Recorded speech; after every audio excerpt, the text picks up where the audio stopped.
from Beth and X Nancy. Ang itatakal natin is about the patterns in numbers in nature and the world. Patterns in numbers in nature and the world.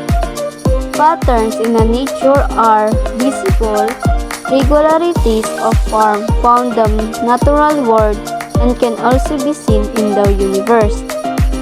Nature patterns are not just to be admired, they are vital clues to the rules that govern nature process.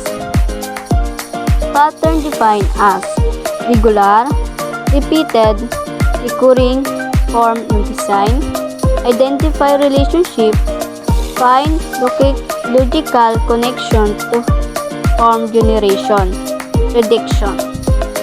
Example of patterns in nature, from the spiral of the Hitosis shell to the symmetry of the butterfly wings, nature is the master artist.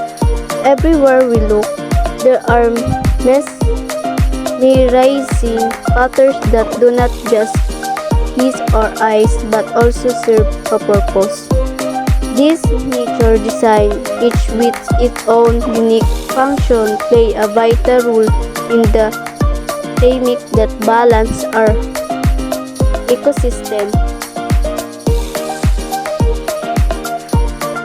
Let's dive in the explore example of repeated patterns in nature.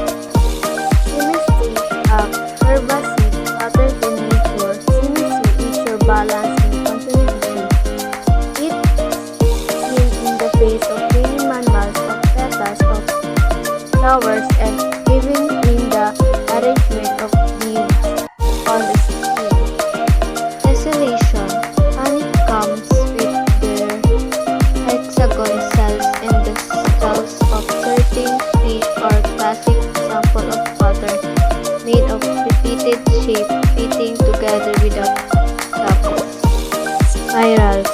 From the galaxy in the night sky to the DNA structure within us, spiral arc is present on the Earth. The sunflower head and the Nautilus shell are testament to this mesmerizing pattern.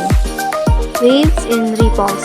Beyond the obvious waves in ocean, the lake, this pattern can be seen in sand dunes, wind-blown grass, and even the certain rock formation shaped by erosion.